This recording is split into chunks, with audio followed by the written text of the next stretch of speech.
Welcome to the Doug and Commish Show.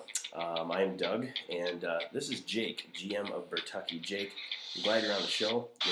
Thanks for having me, Doug. You are one of the founders of the Greater Flint Open. Yes, one of the original founders. I mean, there's not many. I mean, it's just you and DJ that were left from the original group, or was Steven there too?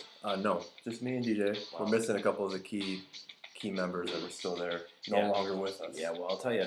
I was very thankful that you guys invited me into here 4 years ago, and I just tell you, it's been a blast. So thank you for allowing me to be a part of it. Doug, you have been a key cog to this league, taking it to the new level. Yeah, well, I'll tell you, it's been great. Well, let's get right into it. Mm-hmm. Your season, a little bit disappointing. You look like you were kind of holding on there, but 6-7 is how you finished your season. I mean, were you satisfied? You can't be satisfied. You're not satisfied when you don't make the playoffs. Yeah, it's just what it is. But we started out really rough. Mm-hmm. I don't remember what it started, but it was 2-4, I think, something like that. 1-4, somewhere in that region. I made that key trade for Turner. And had to give up a couple pieces to get him. Yep, but you turned it around, and you had a lot of wins. We won 5 in a row. I did it without scoring 100 points in any of those wins, which is pretty amazing, because everybody's really doubting whether your team was for real. Yeah, and I was doubting it somewhat, too. I knew there wasn't, 3 legs to stand on there. So I knew that was going to be an issue going into the playoffs if I was going to make it. Yeah. Okay, so what you have a disappointing season. You missed the playoffs. But regardless of all that, what did you think was your biggest win this season? My biggest win, which didn't look like a big win at the time because we were mocking him so much. Yeah. I ended up beating the Hippos. I think was right around the middle of the year. Mm-hmm. He was a 500 team. Yeah. I was close to a 500 team, and I ended up pulling out a win there. Yeah. But that is a big. I mean, that's a big win. Yeah, it didn't seem big champion. at the time. Yeah. But he ended up winning the whole thing, so I feel pretty good about it. Okay, so what was your most costly loss? I mean, that we just set you down. You're just like, maybe I'm not where I should be as an organization this year. Which most people, when they're talking about their big loss, was, they lost to, the automated team or whatever, the auto draft or a new guy or something whatever like you want to call it. Yep. But my key loss was against Nappy Head.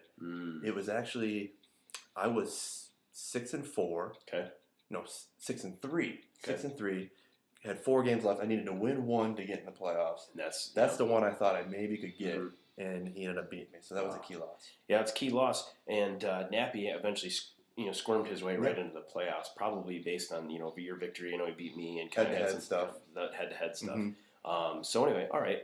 Well, was there a big trade acquisition, something that you thought was just the turnaround that kind of helped you at least get to where you were going to, try to get in the playoffs? Yeah, well, once again, it was the Michael Turner trade. I had to give up Brandon Jacobs, which that part didn't bother me the least bit, but I gave up Colston, which was a key receiver, which I could have used down the stretch, but I felt that was what I needed. Yeah. Injuries happen. Yeah. And no, I don't think Turner was. But Turner, he gets hurt, but you can't predict injuries. You got to go on what stats are going to tell you. And Turner was a good pickup at the time. And you really giving up Jacobs. That wasn't a big deal to you. Didn't bother me in the least bit. Okay. Well, let's go to the next one. What is there a GM out there that you just can't stand? I mean, we have a most hated GM poll and this and that, but is there really one that you just would love to punch in the face? Well, the obvious answer, which is probably most everybody's obvious answer, is Steven. Yeah. And obviously I hate him just as much as the next person. We all want to punch him. But my biggest surprise GM that I'd probably want to punch in the face is probably Nappy Head. Really? He gets under your skin? Yeah, because he knows what I'm talking about. Oh, really? Yeah, I think we got a little thing going. Hey, we love rivalries in the GFO. Yep. And I think that's the first vote for Nappy. Would you like to elaborate on it or just let it go and let him stew over that? He knows. He knows what I'm talking about because I know. What he's okay. Hey, that's all he needs to know. I'll let it go. All right. Well, are there any potential rule changes that you would love to see for next year? Rule changes like I know people are talking about the keeper situation. I love the keeper. Yeah. Would you want to go more keepers, or are you just satisfied with the one? I've never really had the experience with more than one, so I would be open to it. Yeah. And I'm really open to whether they decide we can or cannot trade them. I know some people have had an issue with that. Yeah. I don't care either way. Yeah. I do not want to get rid of the keeper. Okay.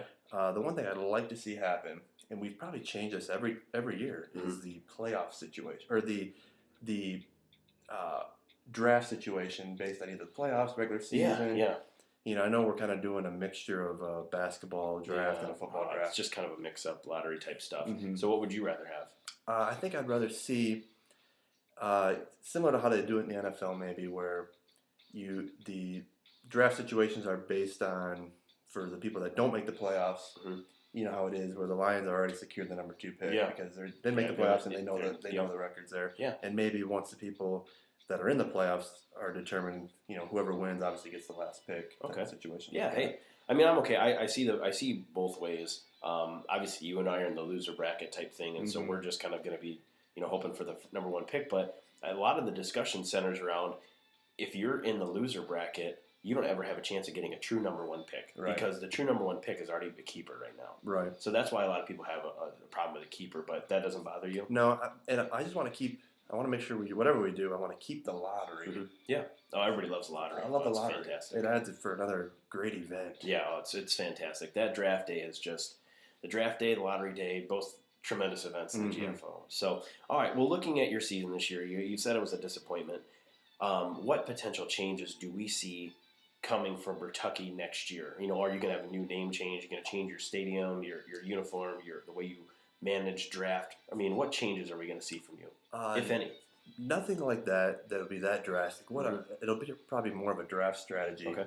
And what I'm hoping for is to secure that second running back. Oh, okay. Yeah.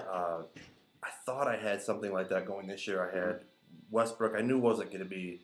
No, but he's definitely a guy that you could use, a serviceable second. I thought 10 to 12 points every week. And then I had Brandon Jacobs, who I thought was going to be coming into a decent year. So I thought I had that situation. Yeah. I've got Michael Turner, which I'm excited about next year. Yeah. What I'm looking for is that other dynamic second running back. Because you got to have 2 backs in this league. Yeah, but the NFL's turning into a pass-first league, so that's you got to have that quarterback. But that quarterback seems to be you can get Matt Schaub was probably that was a huge pickup for you. It was probably my biggest surprise pick, mm-hmm. and I took him I think somewhere between 9 and 11 in the rounds. And I mean I was reading a stat, he had the most yards passed this year. Yeah, pretty tremendous. Yeah, so that was kind of a steal. And I know you can get other QBs in those situations. Yeah. Maybe not that quality, mm-hmm. but it's that RB. Those, in our drafts, they go off in the first 2 rounds. Gotta do what you can. All right, Jake. Well, I appreciate you taking time. I know we had to meet in your office because you're very busy. So I do appreciate you taking time for the Doug and Commish show. And, we'll look forward to seeing you at the lottery draft and then the actual GFO draft. So I hope you have a good off season. Good luck to your team. Oh, thanks. Thanks for having me, Doug. We'll see you.